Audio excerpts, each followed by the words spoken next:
Hi there, and welcome back to the History of Fleetwood Mac. Today we're going to continue the vinyl collection. I ended the last video with Tusk, and there's a few stragglers from 79 going into the live album in 1980. We're going to start off with Bob Welch's The Other One, which came out in 1980. Actually, 79. My apologies. And this one is completely, almost completely devoid of anything Fleetwood Mac related. What it does have is it has Todd Sharp, who later worked with Christine McVie, and I know he's worked with other people, and Larry Vigone, whose name I still don't know if I'm pronouncing correctly, helped me with art direction and photography, which I had mentioned several times on the Tusk album, his name being a prominent feature and part of the Tusk visual part. So yeah, this album actually is probably one of my least listened to, mostly because there's no Fleetwood Mac on it.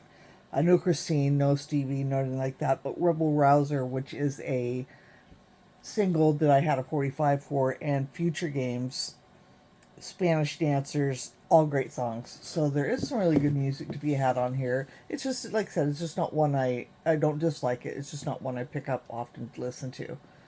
I like his prior works before this one, so that was just again something I had in my collection. It goes with it. Normally, there's more of a Fleetwood Mac collection connection other than him just being a prior member, but yeah. So there's that one. And then with a very clear Stevie Nicks Fleetwood Mac connection, as mentioned in the 45s, would be the Jon Stewart album, of which I have a couple copies here. This one I got because it was cool. It had the hype sticker.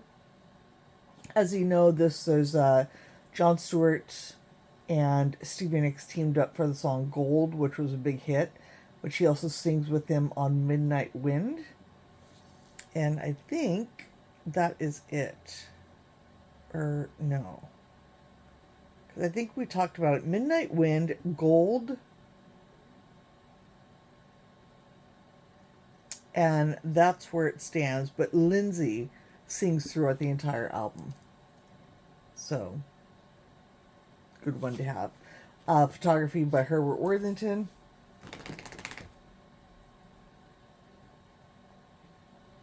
Real nice imagery. Very Fleetwood Mac, reminiscent of Fleetwood Mac, especially this. Really reminds me of the White Album. And this is a promotional copy. I'll just show you the inside. Well, maybe I should show you the inside here. I don't think that there is any sleeve or any additional. Just kidding, this one's sealed. How nice. I didn't even realize that for $1, no less. Man, $1 and a sealed record. Oof, lucky. Funny when I go back through these things. I knew that probably when I got it, but then, I put it on the shelf and there it sits. And so this one does not have a sleeve as far as like any insert or photos or anything else. So, and I don't believe it did anyway. So, Jon Stewart, Stevie Nicks, Lindsey Buckingham, and Gold. Next up, we'll have a radio show that I think came out, well, it's dated 1980, so it's with 1980 stuff. The funny part is that today, I don't know when you guys will be seeing this, but I'm filming this on the 3rd of June. And I think you'll be seeing this tomorrow, actually. My apologies. But I had just put out a help me, an SOS, because this is in my collection. And this is the side that has Fleetwood Mac on it, which is why it's facing out. But all it had on the front part was just this. So I listened to it today, and one side has Foreigner and a whole bunch of their songs, and the other side has Fleetwood Mac. And it includes You Make Loving Fun, and it segments right into secondhand news. And the version of You Make Loving Fun on here sounds a little bit off to me, and I can't put my finger on it. I don't know if it's the pace, or just the sound, or maybe I just haven't heard that song on my stereo on vinyl in a while. I'm not sure. Then there's several beeps, like a slow beep rhythm, which probably would be used for the commercial timing or the intro, outro, or something. Comes right back into Dreams. Then there's some studio talk, a 60-second clip about Go Your Own Way that I put out the SOS for because it was definitely not Lindsay speaking. But if you had heard it, it sounds like it's a band member speaking about putting the music together for and with the band other than somebody else speaking about the band. And it wraps up with Go Your Own Way. I put it out there and it's been pretty much confirmed that it's Richard Doshett. I never know how to say his name either. But it sounds like it's him that's speaking about it. So that's a real neat little addition to the collection, and something I guess I never realized. Most of these shows that I buy have paperwork in them. Of course, you can't always be lucky. It gets lost, or these were sent to radio stations, so oftentimes, it'll get just packaged back up and the paperwork is tossed or whatever, or just lost, because you have that out looking at it more often than you would have the vinyl out. So yeah, it's dated 1980, but it's music from Rumors. So, not sure. Next up, we have another Fleetwood Mac radio show. I'm confident that this has a little bit about all the band on it. It is all Fleetwood Mac as shown here. Sometimes these will come out and there's just segments about them. But this was a show that was aired on 12/27 and 12/28, 1980. And whereas, like I said, I think everybody speaks on it. Well, Lindsay, Chris, and Stevie, but I think it's primarily an interview with Mick, which it also seems to be normally interviews with Mick on the radio shows that I have. Sometimes Lindsay gets more airtime, sometimes Stevie gets more airtime, but it seems the bulk of the radio interviews seems to go to Mick. And if memory serves me correct, this one is the same way. And this one does not have any paperwork with it. But this one does. This is a perfect example of an interview, which was very prominent. So is this one. This I didn't know so much about these when I'd find radio interviews, like when I was getting into Fleetwood Mac and growing up. But Watermark is a Robert Morgan special, I should say, was a prominent radio show. But then interview was Jim Ladd, and I'm pretty sure I'm correct. And the go-to source for radio interviews was bands in the 70s and 80s. So this one, like I said, does have some paperwork. Yeah, it is Jim Ladd. It just shows the intro and outro. Doesn't show the music, shows what the commercials are. So sometimes I go through there and I'll not write on this sheet because I want the sheet the way it is, but I'll write another sheet of what the songs are on here. Being as it is a show that was aired itself, it does not say when it was aired.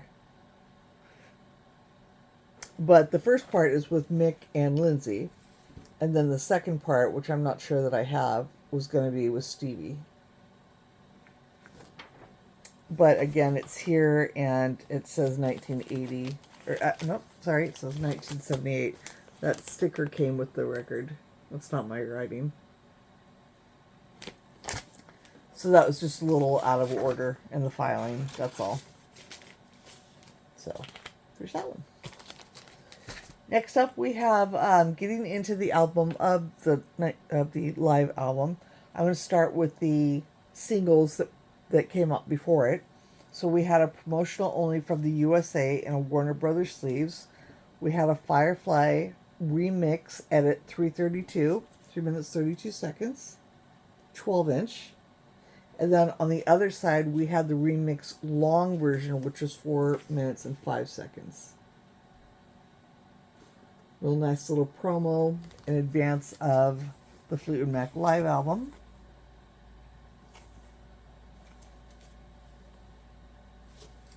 After that, we have a Farmer's Daughter. This one is out of Germany. This one took me a while to track down. This was pretty cool. Maxi single. So this was something you could go to the record store and buy.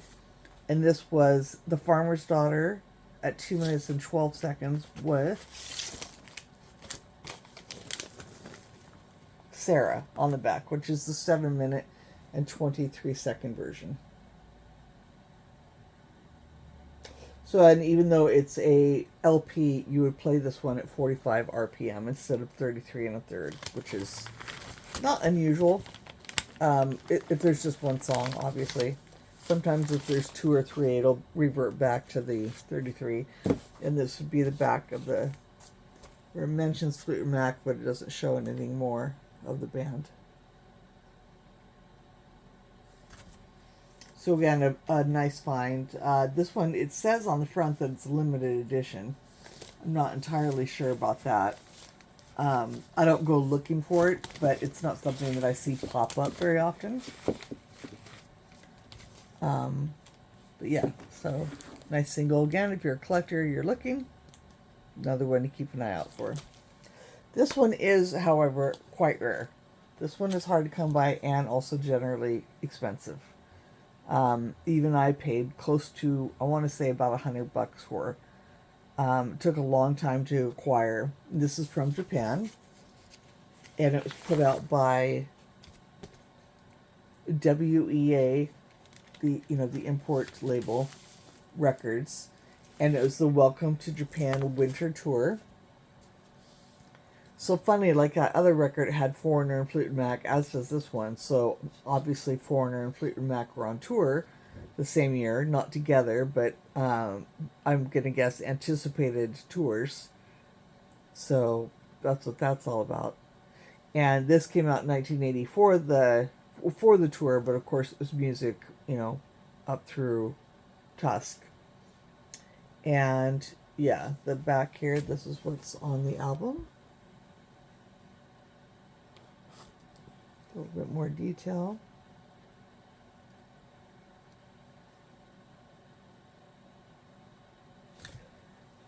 Small family Fleetwood Mac tree, which is kind of cool. And no insert. I don't believe that these have obies. I don't believe that they have any paper sleeves that go in it. I just believe it's the white label because this is a promotional item that I would assume they would have sent to their radio stations in anticipation of both Foreigner and Fleetwood Mac at separate times coming to Japan. So this is a really nice find if you can get your hands on it. But be prepared to spend somewhere in the $50 to $100 range. And if it's anything less, then you seriously got lucky. Because that is standard what I've always seen it at. And I waited several years to acquire it. And then finally, I think this copy it's in pretty decent shape. I could get a better one. I mean, it probably would have been nicer to have a better one. There's a couple dings, but that might have meant I got this one at $40 or $45, which is probably why I got it. Then we come to the Fleetwood Mac live album. This is a Columbia House version. We know the inside, but I'll just in case, I'll pop this open just to show you the gatefold. This had the shiny sleeve. Some of them were not textured like Rumors, but later pressings, as far as I recall, seem to go more matte. Actually, it's funny. It does seem like... Let me think now. It does seem to me like most Fleetwood Mac covers are matte finish. Doesn't it seem like that to you? But this one seems ultra shiny to me. But I'm trying to think. Mirage is kind of matte cover because of the photography. Rumors had that texture. The Fleetwood Mac White Album definitely was. Tusk is matte finish. And with the embossment, sometimes there's that little raised part like I'd shown, described and shown you on the record. And then, but this one and Tango in the Night has a little bit of a sheen to it. But then the Dance and Say You Will, though those don't come out until later on vinyl, again are kind of back to that matte quality for the album artwork. So on the heels of the Tusk being a big controversy about being a 2-record set, it's funny to me that they would release then a live album that's also a 2-record set. Now, of course, it's entirely different, but it is just kind of funny irony because, again, the cost of anything that was 2 albums in 1979 or 1980 was a bit more, obviously, than your standard album. So I'm sure this wasn't much cheaper than Tusk at the time, but possibly within a small year of amount of time, maybe it seemed more affordable or more reasonable. but just kind of a funny afterthought. This is a version out of, this is just the regular US version, so not much different here. But now I'm kind of curious if my theory is right. Yep, kind of a shiny finish. So just the standard US version. I sure thought I had some from other countries, but I guess not. Now this I don't recall where it came from. There was one of the special editions of the live album where this was a piece of it. And it had a reproduction of the poster that came out. This is sealed, so I can't really show you. And then there is the iron-on, the button, a copy of the ticket, a copy of the Tusk Tour into 1980 live backstage pass, and a sticker. Funny enough, I have several of these that are original. I've never seen that button before, but that's really cool. I don't think I have it anymore, but I had the original larger version of this poster. I have a couple tickets from Tusk. I definitely have several of these. They all have the same photo, but different areas and access. But this was one of the, I want to say the box set for the live album, possibly. Or just one of the reissues from the live album. This came with it, which was a nice little bundle of items. So I'm going to be brief with the live set here, because these are newer, so I'm sure a lot of you are familiar with it. If I can at all get it out. Maybe not. Not sure how I did this. Yeah. I didn't have a sleeve big enough, so I had to kind of cut and makeshift a sleeve. Even though I kept the original, which I do. I'm weird about that. Try to keep the original plastic on. This is my least favorite box set. Actually, it's my least favorite reissue. I didn't care for the additional. I love the live album. I think all the picks, the choices for that were the perfect choices for that. But when they redid, the exclusive box set with different performances from the show, there's nothing wrong with them. I really like the flow of the choices they made for the original live album. Some of the choices for this one were not my favorite live choices. Thought this one had a booklet or something, but so it must not have been the booklet. It must have been this must have been the one that came with that set. Because in here you have the double album, and then you have the CD versions. So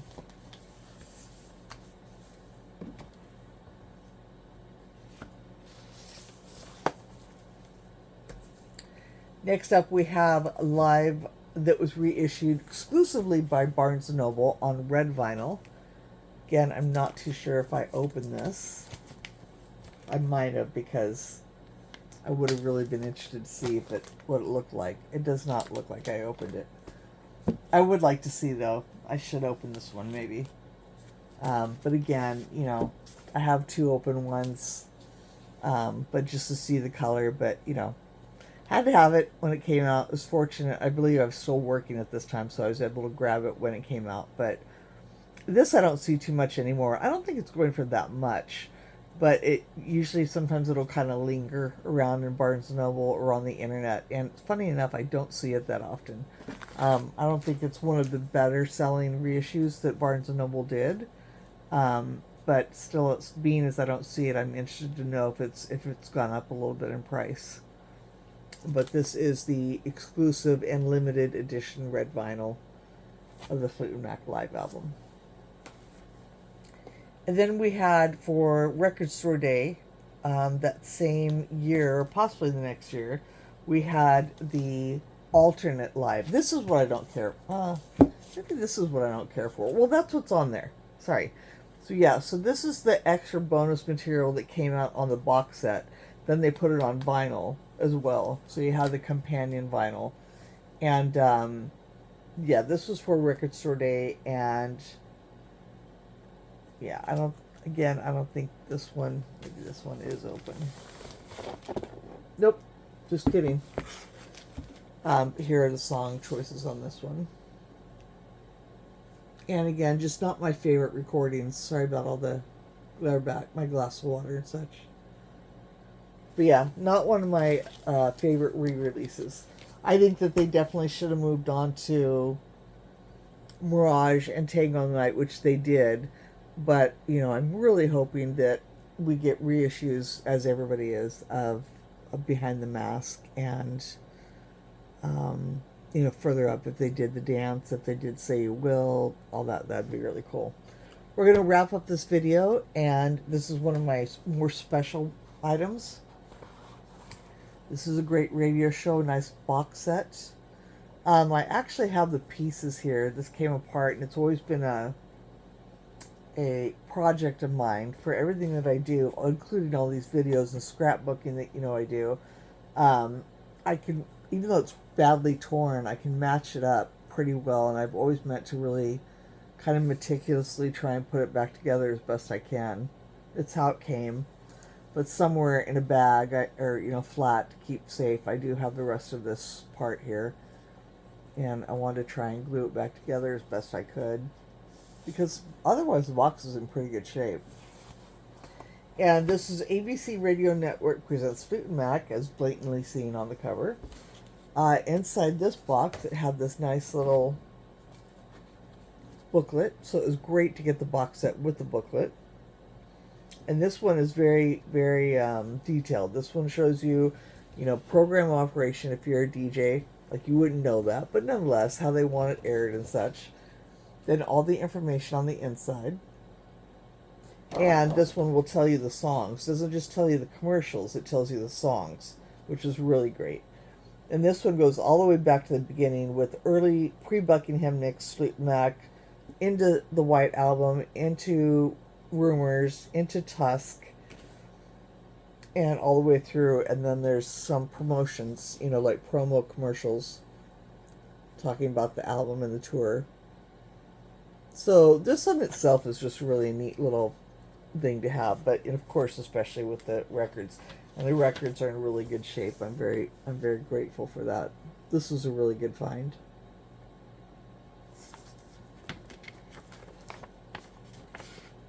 So yeah, it's a 2-record set, or maybe it's 3, 2-record set. And it also has, nope, that's my receipt, because that's the kind of nerd that I am. And I paid $25 for this.